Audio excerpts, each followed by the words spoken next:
तुम्हें कुछ पढ़ा ही नहीं है। अरे इसमें तो कुछ पढ़ा हुआ नहीं है, इसको कौन सा शरीर दे? चित्त में जो कर्म है उसी के अनुसार तो शरीर प्राप्त होगा। चित्त में कुछ पढ़ा ही नहीं है तो कैसा शरीर? मुक्त। बात समझ में आ गई? मुक्त। तो हमें क्या करना है? चित्त की शुद्धि करनी है।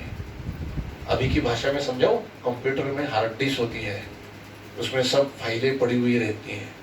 फॉर्मेट कर दो उसको, क्या पता चलने वाला है क्या था उसमें, उसको फॉर्मेट कर दो, निकाल दो उसको पूरा। ठीक है ना? समझ में आ रही है बात? उसको फॉर्मेट करना मतलब चित्त की शुद्धि करना है। सब निकाल दो चित्त में से। और उसे निकालने के दो तरीके हैं, एक है पैसेंजर और एक है एक्सप्रेस। पैसेंजर क्या है? जो हर स्टेशन पे रुकती है, ठीक है ना? तो ये क्या है? जो मेरे 1000 भोग बचे हुए हैं उसको एक एक करके भोग लेना है मुझे, और उसके एवज में कोई प्रतिक्रिया नहीं करनी है, देनी भी नहीं है प्रतिक्रिया कुछ भी। इतना सरल नहीं है। सहनम सर्व दुखानाम अप्रतिकार पूर्वकम।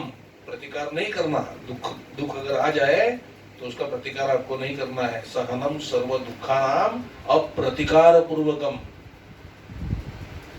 चिंता विलाप रहितम। चिंता भी नहीं करनी और विलाप भी नहीं करना। सा तितिक्षा निगत्यते। कितना कठिन है। अगर इसने मुझे गाली दी, सहनम सर्व दुखानाम, वो घूट अपमान का मुझे पी जाना पड़ेगा। सोचो कितना कठिन है। सहनम सर्व दुखानाम अप्रतिकार पूर्वकम। मुझे उसे प्रतिकार नहीं करना। चिंता भी मुझे नहीं करने की। इतना छोटा होने के बावजूद मुझे आकर के डांट करके चला गया, अब मेरा क्या होगा आगे? क्या ऐसे ही जीवन बिताऊंगा? ये चिंता नहीं करनी। और विलाप भी नहीं करना। इतना छोटा होने के बाद मुझे गाली देगा, मुझे गाली देगा, मुझे गाली देगा, मुझे, ये भी इसे कहते हैं विलाप। ये विलाप भी नहीं करना। सह जाना है। परमार्थ मार्ग में अगर आगे बढ़े हो तो एक चीज सबसे महत्वपूर्ण है, और वो है सहन शक्ति। सहन करने की अगर तैयारी नहीं है तो परमार्थ नहीं बनेगा। तो ये पैसेंजर है। एक एक कर्म को भोगते चलो और उसको मिटाते चलो, लेकिन उसमें कोई प्रतिक्रिया नहीं देनी। बात समझ में आ रही है? बोर नहीं हो रहे हो ना? उसमें कोई भी प्रतिक्रिया नहीं देनी। भोगते जाओ, भोगते चलो, भोगते चलो। ये एक है, इसको बोलते हैं पैसेंजर गाड़ी। एक्सप्रेस क्या है? ये है एक्सप्रेस गाड़ी, सद्गुरुनाथ। ये हमें क्या बताते हैं? बच्चा, चित्त में सब पड़ा हुआ है ना, उसको एक ही जन्म में साफ करने की मैं गोली देता हूं, वो ले लो। और वो क्या है? हरिओम, ओम नमः शिवाय, श्री राम जय राम जय जय राम। डालते चलो, डालते चलो, डालते चलो। जैसे लोकमान्य बाल गंगाधर तिलक, जानते हो ना, स्वतंत्र सेनानी। उनके पास एक मदिरा पीने वाला, दारू पीने वाला आदमी चला गया, और उनसे उन्होंने कहा कि कुछ भी कीजिए आप, लेकिन मेरी शराब को छुड़ाइए। तो उन्होंने क्या कहा? वो महात्मा ही थे। उन्होंने क्या कहा? ठीक है, कल से मेरे सामने पीने के लिए बैठो। अरे आप, मैं छुड़ाने आया हूँ, पीने की बात करें? आओ तो सही, बोतल लेके आओ। दूसरे दिन वो बोतल लेकर के उनके सामने बैठ गया। अब बोले, अब बोलो। उन्होंने एक पत्थर लिया और उस बोतल में डाल दिया, बोले पियो। पी गया। दूसरे दिन आया, उन्होंने दूसरे दिन 2 पत्थर डाल दिए उसी बोतल में और कहा पियो। तीसरे दिन 3 पत्थर डाल दिए और कहा पियो। ऐसे करते करते एक दिन ऐसा आया, वो पूरी बोतल पत्थरों से भर गई। दारू जो थी, शराब जो थी, वो पूरी बाहर निकल गई। अब तब उन्होंने कहा कि अब तुम छूट गए। बात पता चल रही है क्या है? ऐसे ही हमने संसार रूपी मदिरा, शराब पी हुई है, और उसी के नशे में हम बड़बड़ बड़बड़ बड़बड़ बड़बड़ कर रहे हैं। विलाप कर रहे हैं, चिंता कर रहे हैं, सब कुछ उसी की नशा में चल रहा है, उसी के नशे में चल रहा है। तो सदगुरु भगवान क्या कहते हैं, उसमें राम नाम रूपी पत्थर भर दो, एक एक राम नाम, एक एक राम नाम, जो भी है एक एक एक एक, एक जितना डालते जाओगे मदिरा बाहर निकलती जाएगी और एक दिन ये घड़ा पूरा साफ हो जाएगा, प्रभु की प्राप्ति हो जाएगी। चित्त शुद्ध होना यही है, इसको बोलते हैं एक्सप्रेस। एक ही जन्म में मुक्ति, इतना नाम उसमें भर दो कि चित्त इससे ही धुल जाएगा। भगवान के अनुसंधान से, भगवान की भक्ति से, प्रभु के नाम से चित्त शुद्धि हो जाएगी और चित्त शुद्धि होने के बाद आपकी मुक्ति इसी जन्म में हो सकती है। ठीक है, ये हो गया चित्त। और अहंकार, अहंकार का काम क्या है, जो तुम नहीं हो वही तुम हो, ये दिखाने की कोशिश करना और उसे मान्यता में बदलने की कोशिश करने का जो काम है वो अहंकार का है। मैं आत्मा हूं किंतु अहंकार कह रहा है कि तुम शरीर हो, है ना। कोई भी कार्य करने के बाद, अगर हमने यहाँ पर कोई उत्सव में हम लोग जाते हैं और यहाँ पे अगर बहुत सुंदर सी रंगोली किसी ने निकाली है तो हम चाहते हैं कि कोई आकर उसे देखे और मेरी प्रशंसा करे। अगर किसी ने प्रशंसा नहीं की तो हमें बुरा लगता है। तो क्या रंगोली आपने प्रशंसा के लिए निकाली थी या सेवा के लिए निकाली थी? बातें सोचो। ये अहंकार क्या कह रहा है, लोगों ने आपकी प्रशंसा करना जरूरी है तभी आपको आनंद होगा। लेकिन संत कहते हैं सेवा करो, जिसको देखना है वो देख रहा है। तो संत कहते हैं उससे हम सुखी हो जाते हैं। तो अहंकार का काम है जो आप नहीं हो उसे दिखाना। ठीक है, अब मुक्ति कैसे होती है मैं आपको बोलता हूं। 20 तत्व और 4 तत्व। 20 तत्व है जड़ शरीर, 4 तत्व है मन बुद्धि चित्त अहंकार सूक्ष्म शरीर, और 25वां तत्व जो है आत्मा, वो हम लोग हैं। ठीक है, अब आत्मा को इन 4 सूक्ष्म शरीरों का, इस सूक्ष्म शरीर का 4 तत्वों का बांधा गया है, 4 तत्वों से उसे बांधा गया है। वो बंधन पड़ गया है, बांधा नहीं, बांधा तो हमने ही है उसे, हमने ही उसे बांध रखा है। कैसे बांध रखा है? मोबाइल के बिना मैं नहीं रह सकता, एक दिन भी नहीं रह सकता, उसको देखना है मुझे। ऐसे ऐसे उंगली चला के हम देखते रहते हैं, सुनते रहते हैं दिन भर। अरे मैं नहीं छूट सकता, मैं नहीं छूट सकता, मुझे देखना है, मुझे बात करनी है, मुझे ये करते रहते हैं ना। ये करते, छूटना है ना। किसी ने आपको पकड़ाया है जबरदस्ती कि रखो आपके पास, जिसको छूटना है वो क्या करेगा, बाहर जाकर मोबाइल फोड़ देगा। अब ऐसा मत करो, अभी बाहर जाकर मोबाइल फोड़ देगा। मोबाइल फोड़ देने के बाद बचा क्या है, छूट गए। आप अपने आप मुक्त हो सकते हो। इस संसार को हमने ही पकड़ के रखा है। अगर मैं अभी इस खंबे को पकड़ लूं, अरे ये छोड़ता ही नहीं है, छोड़ता ही, ये थोड़ी छोड़, तुमने पकड़ा हुआ है, ये तो आपके हाथ में है छोड़ना है कि नहीं। संसार को हमने पकड़ रखा है, संसार ने हमें पकड़ा हुआ नहीं है। घर से तो निकाल देते हैं हमको, चले चले जाओ यार, बहुत अभी संसार कर दिया आपने, घर में मत रहो, किसी यात्रा पर चले जाओ। घर से बोलते हैं हम लोगों को, हम दुख उठाते हैं, हम दुख उठाते हैं। हमारी बहुएं, हमारे बेटे, सब घर उनका अभी वो संसार कर रहे हैं। हम बीच बीच में अरे ऐसा मत करो, वैसा मत करो। पूछा है क्या किसी ने आपको, या आमंत्रित किया है उनको मार्गदर्शन करें? कुछ नहीं, हम बताते रहते हैं। और क्या बोलते हैं फिर, बताने के बाद कोई सुनता तो है नहीं, फिर क्या बोलते हैं, अरे हमारी बात नहीं मानते। देखो, जब पूछा जाए ना तभी बताना, जब तक पूछते नहीं है ना तब तक बताना नहीं, उसकी कोई कीमत नहीं होती। बात समझो। हम लोग हमेशा बहुओं को या बेटों को कोसते रहते हैं, करने दो उनको जो करना है, हमको जो करना है अभी हमें वो करना चाहिए। वानप्रस्थ आश्रम अगर आप नहीं लोगे ना तो वो लोग आपको अनाथ आश्रम में भेज देंगे। वानप्रस्थ आश्रम का मतलब है अभी तो परमार्थ करो, अभी तो खुद का उद्धार करने का प्रयत्न करो, कि अभी भी संसार में बैठोगे। अभी भी हमारी जिद छूटी हुई नहीं है। देखो सोचो, हमारी जिद अभी भी छूटी हुई नहीं। हम अभी भी यही चाहते हैं कि सब हमारी सुने, सब हमारी सुने, हम जैसा कहे वैसा हो, यही हम चाहते हैं। आप खुद की बात नहीं मानते। अगर आपने कोई संकल्प ले लिया या निर्णय ले लिया कल सुबह 6 बजे उठना है, आप ही नहीं उठते। रोज हम कहते हैं कथा पे बिल्कुल टाइम पे आना है, रोज सोचते हैं अरे मस्त है, सुनने को मिलता है, कल जाएंगे, वक्त पे जाएंगे, वक्त पे जाएंगे, नहीं आ सकते। खुद ही हम हमारी बात नहीं मान सकते तो औरों से अपेक्षा क्यों करते हैं कि वो हमारी बात माने? ठीक है ना? हर इंसान अपना अपना प्रारब्ध लेकर के आया हुआ है और वही उसे भोगना है। आप उसमें कुछ नहीं कर सकते।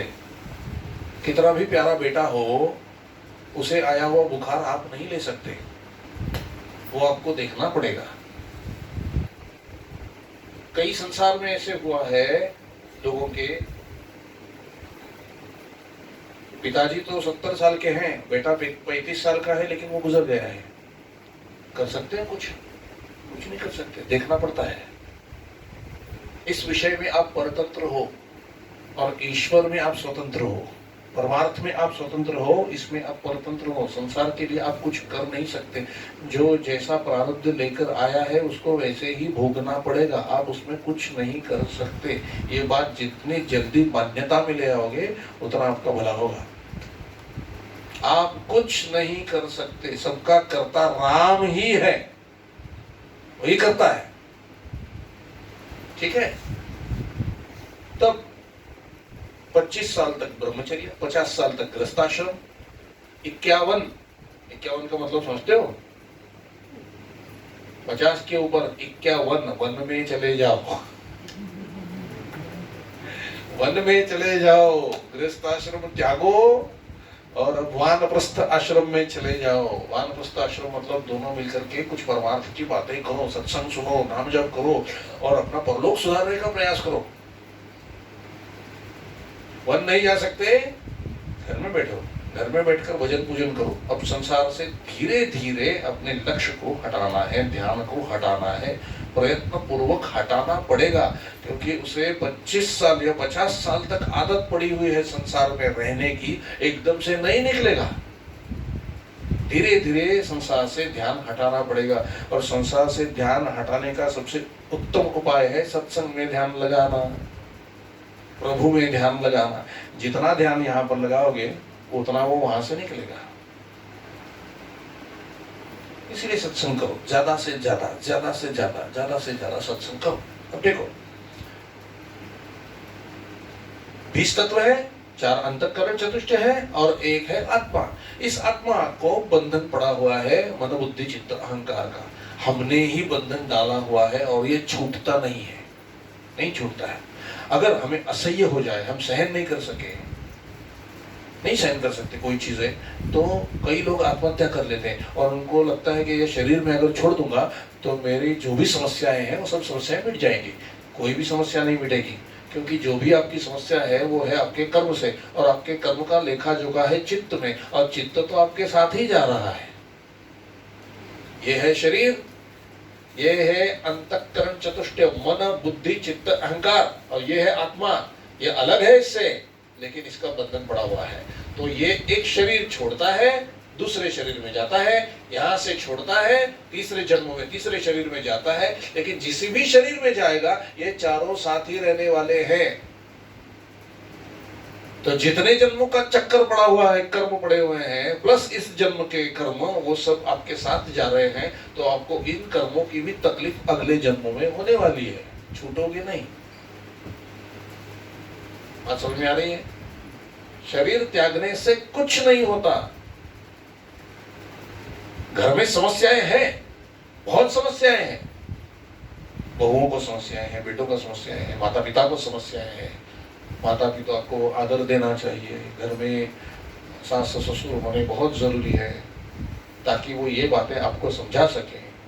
ठीक है, समस्या तो हर घर में है, लेकिन समस्या का समाधान आत्महत्या से नहीं है, वो आपको फिर से भोगना पड़ेगा इतने सारे कर्मों के साथ, क्योंकि मन बुद्धि चित्त अहंकार आपके साथ ही जा रहे हैं। अब अगर मैं मन बुद्धि चित्त अहंकार का कांटेक्ट ही तोड़ दूं आत्मा से, इन चारों को ही मैं हटा दूं आत्मा से, तो क्या होगा? कुछ भी नहीं रहेगा, केवल आत्मा रहेगी। और आत्मा मन बुद्धि चित्त अहंकार से परे है, पूर्ण शांत है, प्रेममय है, आनंदमय है, वही भगवान है। उसे बोलते हैं आत्मज्ञान। इन चारों को हमें हटाना पड़ेगा, इन चारों को। और गांठ पड़ी हुई है आत्मा की और इन चारों की, और उस गांठ को खोलना पड़ेगा। उस गांठ को खोलने का जो संज्ञा है उपनिषदों में, उसे कहा गया है ग्रंथि भेद। गांठ यानी ग्रंथि, गांठ को खोलना यानी ग्रंथि भेद। ग्रंथि भेद करना होगा, साधन की बहुत साधन करना पड़ेगा, बहुत नाम जप करना पड़ेगा, तब जाके ये गांठ खुलेगी और आत्मदर्शन होगा। अब बापूजी जैसे महात्मा या संतो जो आत्मज्ञानी संत हैं, वो तो 20 तत्वों में है, लेकिन उनके मन बुद्धि चित्त अहंकार से कोई संबंध नहीं है। उनके मन बुद्धि चित्त अहंकार है ही नहीं, केवल देह उन्होंने धारण करके रखा है और केवल आत्मस्वरूप ज्योति वहां पर है। जैसे अगर यहां पर मैं अभी एक दीपक जलाता हूं तो इस पंखे से बुझ जाएगा, लेकिन पंखा भी होना चाहिए, दीपक भी जलते रहना चाहिए। तो क्या करूंगा मैं फिर? कांच का वो ग्लास आता है, वो उस पर डाल दूंगा, ठीक है, तो पंखा भी चलेगा, दिया भी नहीं बुझेगा। अब उस कांच के ग्लास का उस वो जो ज्योत जल रही है उससे कोई संबंध है? टच भी नहीं हो रहा, लेकिन वो है। ऐसे ही महात्माओं का शरीर होता है और आत्मा से उनका कोई संबंध नहीं होता। इसे बोलते हैं जीवन मुक्त महात्मा। बात समझ में आ रही है?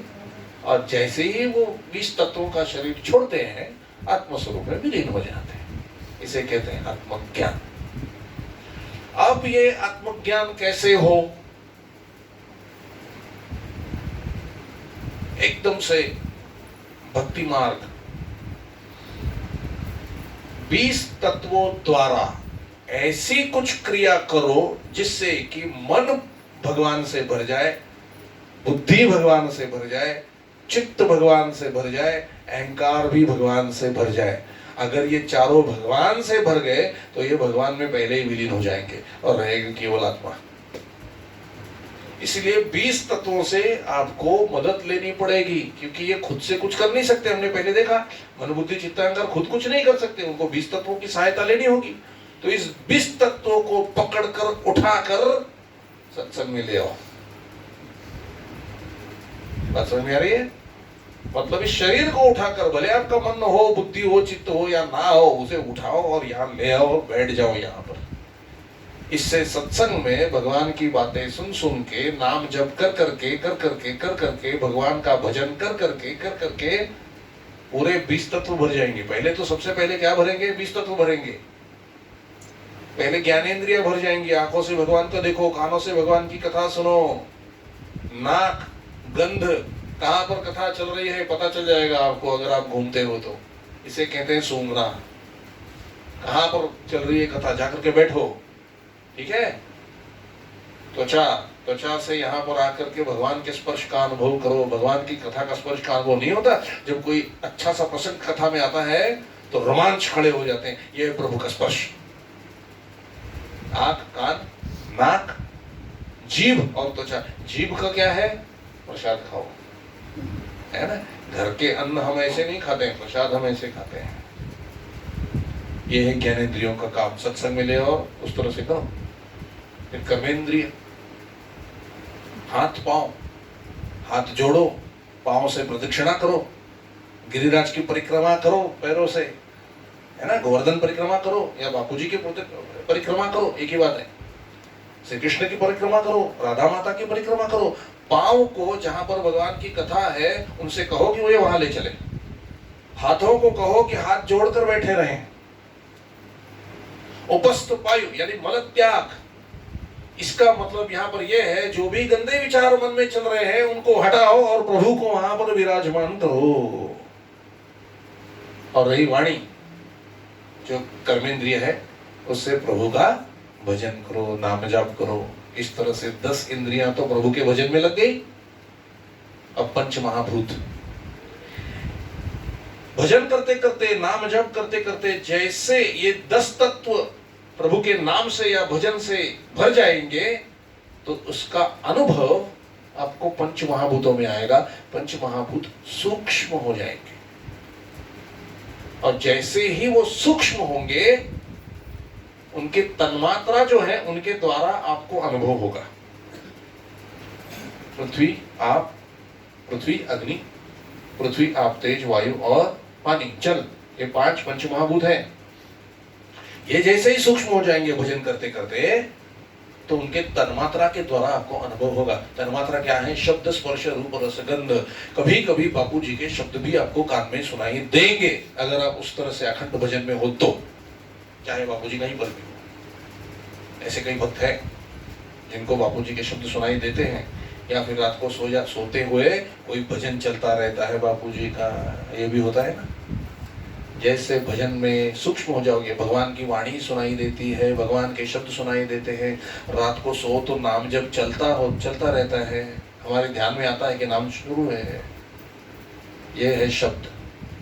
कभी कभी भगवान का स्पर्श हो जाता है, जैसे हम कहीं गड्ढे में गिरने वाले होते हैं। ये कृष्णदास नाम के साधु थे, वो केवल भगवान से बातें ही करते रहते थे, भगवान कृष्ण से ही बातें करते रहते थे और हर एक को कृष्णा कृष्णा कृष्णा कहा करते थे। जो भी उनके सामने आए, अरे कृष्णा कैसे हो, चाय पी कृष्णा, ऐसे बात। सब लोग उनकी हंसी उड़ाया करते थे, लेकिन कृष्ण के उनका अनुसंधान बहुत अच्छा था। एक दिन वो रास्ते से जा रहे थे, पीछे से ट्रक आ रहा था और उन्हें उड़ाने ही वाला था, तब तक उनको किसी ने धक्का दिया और वो रोड के उस तरफ जाकर के गिरे। और जैसे ही वो उठे तो जिसने धक्का दिया था वो उन्हें जाते हुए देखा। उन्होंने देखा तो उनकी आंखों से पानी आया। क्यों? किरीट कुंडलधारी भगवान श्री कृष्ण हाथ में मुरली हुए दिखाई दिया उनको। यह है स्पर्श, शब्द, स्पर्श, रूप। कई बार सपने में आपको रूप दिखाई देगा भगवान का, चतुर्भुज रूप देखेंगे, राम रूप देखेंगे, कृष्ण रूप देखेंगे, जो आपके सदगुरु है उनका रूप देखेंगे। तो जैसे ही भजन बढ़ेगा ये तत्व सूक्ष्म होंगे और आपको शब्द, स्पर्श, रूप भी दिखाई देगा। रस, जिस दिन नाम जब ज्यादा हो जाता है ना, अपने आप जबान पे अमृत रस प्रकट होता है। कुछ खाने की इच्छा नहीं होती, भूख कम हो जाती है, प्यास कम हो जाती है और एक अलौकिक मीठापन जबान पे आ जाता है। किसी ने अनुभव किया हो तो पता नहीं, मैंने अनुभव किया है।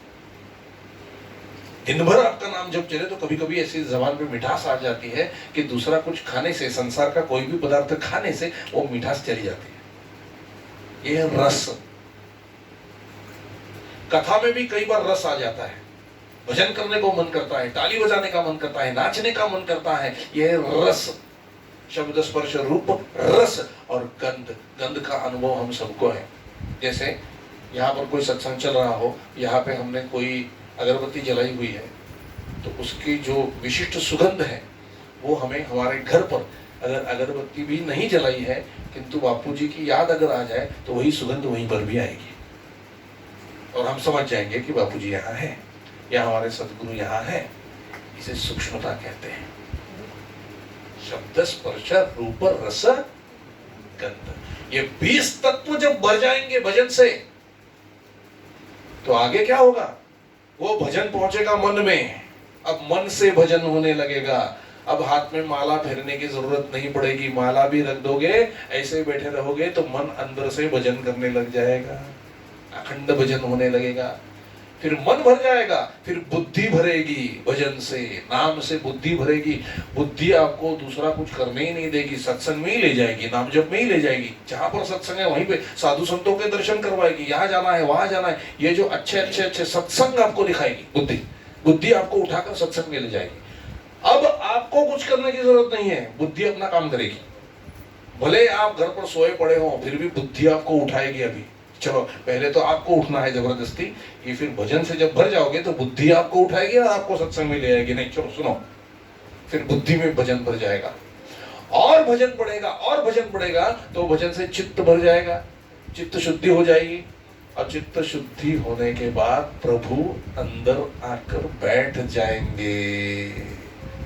सभी तरफ आपको भगवान का ही दर्शन होगा, जहां पर भी देखोगे भगवान ही बैठे दिखाई देंगे। इसे कहते हैं चित्त शुद्धि। और भजन बढ़ेगा तो अहंकार भी भगवान से बढ़ जाएगा। और क्या होगा भरने के बाद? अहम ब्रह्मास्मि, अब मैं शरीर नहीं हूं, अब मैं क्या हूं? मैं ब्रह्म हूं, अहम ब्रह्मास्मि। यहां तक भजन चला जाएगा।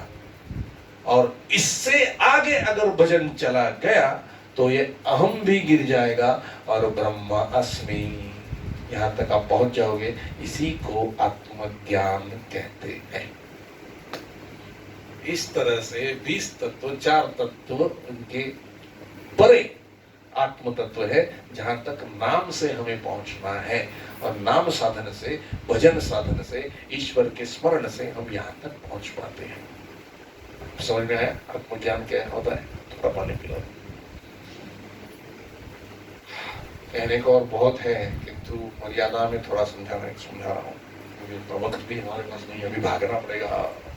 तो कल कृष्ण जन्म करना है तो आज कथाओं में भागना पड़ेगा।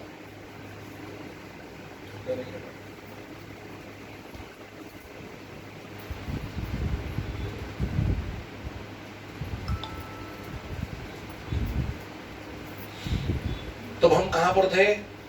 वो जो विराट पुरुष था वो ब्रह्मांड रूपी अंडा फोड़कर बाहर निकला। यहां पर हम लोग थे। तत्व ज्ञान थोड़ा समझ में आ गया ना अभी कि नहीं?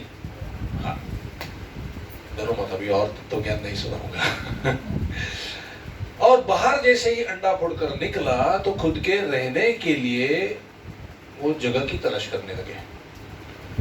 कोई जगह तो थी नहीं, क्योंकि खुद के अलावा तो कुछ और है नहीं। तो उन्होंने पानी का निर्माण किया।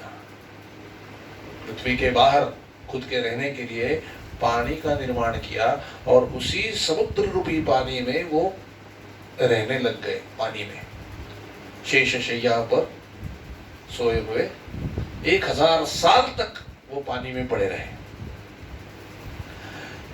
पानी को नार भी कहा जाता है। तो उसी पानी में 1000 साल तक रहने की वजह से उनका नाम पड़ा नारायण। नारायण नारायण, यही सभी अवतारों के उगम स्थान है। पहला सगुण स्वरूप अगर कोई है तो श्री हरि नारायण है। फिर 1000 साल के बाद उनके नाभि से एक कमल प्रकट हुआ। वो कमल खुलने से उन पर ब्रह्मा जी प्रकट हुए। ब्रह्मा जी को पता नहीं चला कि मैं कहां से आया हूं, तो खुद का अस्तित्व ढूंढने के लिए वो जहां से प्रकट हुए थे उसी कमल दल के अंदर से वापस अंदर गए कि मैं कहां से निकला हूं। किंतु उनको कुछ पता नहीं चला, तो फिर से बाहर आकर बैठ गए और पता नहीं चला कहां से आए हैं। उनका पहला प्रश्न था मैं कौन हूं। ये प्रश्न जब तक हमें नहीं आता तब तक हम आगे नहीं जा सकते। या फिर भक्ति मार्ग से चले जाओ आत्मा तक। तो वो कह रहे थे मैं कौन हूं, मैं कौन हूं, मैं तो सेवा करना चाहता हूं। ये उनके ध्यान में था, मैं तो सेवा करना चाहता हूं। और यही उनका भाव अच्छा लगा भगवान श्री हरि को, और भगवान श्री हरि उनके सामने प्रकट हो गए। बोलो नारायण भगवान की। भगवान उनके सामने प्रकट हुए और भगवान ने उनसे कहा कि तुम्हारा ये जो सेवा भाव है ये मुझे ज्यादा पसंद आया। देखो, भगवान की प्राप्ति के लिए अगर कोई शॉर्टकट है ना तो वो है सेवा। सेवा से काम बहुत जल्दी बनता है, किंतु जो शॉर्टकट होता है ना उसमें कांटे भी बहुत होते हैं। तो इन शॉर्टकट में कांटे क्या है? अहंकार। सेवा का अभिमान अगर हो जाए तो हम पहले जहां थे वहीं पहुंच जाएंगे। सांप सीढ़ी देख, पता है ना हमको? वो एक सांप 99 के घर में बैठा हुआ है, वहां से अगर फिसले तो सीधा 3 पर आते हैं या 2 पर आ जाते हैं। ये सेवा का सांप है। सेवा करो, अभिमान ना रखो मन में, तो 100वें घर में पहुंच जाओगे। और थोड़ा भी अभिमान रखोगे तो सर्प निकल जाएगा, फिर से नीचे आ जाओगे, है ना? तो सेवा करो, अहंकार नहीं करना। क्या कहना चाहिए सेवा करते वक्त? कि प्रभु ने मेरे हाथ पांव अच्छे रखे हैं, बुद्धि जगह पर रखी हुई है, सदगुरु की कृपा है, इसीलिए सेवा हो रही है। मेरे जैसे सेवा करने वाले तो बहुत हैं। ये सेवा मुझे मिली है, ये मेरा भाग्य है। इस तरह से झुक के नम्रता के साथ रहोगे, विनम्रता के साथ, तब भगवान प्रसन्न होंगे, है ना। सेवा तो जय विजय भी करते थे, शाप मिल के भेज दिया उनको पृथ्वी पर। एक कथा है कि सेवा में अहंकार नहीं होना चाहिए। तो भगवान श्री हरि ब्रह्मदेव से कहते हैं कि तुम्हारी सेवा का जो भाव है उससे मैं बड़ा प्रसन्न हूं, और इसीलिए मैं तुम्हें सृष्टि निर्माण का कार्य देता हूं। अब सृष्टि की निर्मित करो।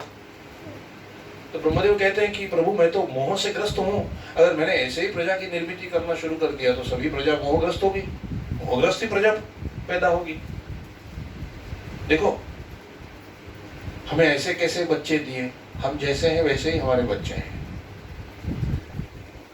जो विचार, जो वासनाएं हमारे मन में है, उसी वासना से अगर हम प्रयत्न करें तो हमें वैसे ही बच्चे होंगे।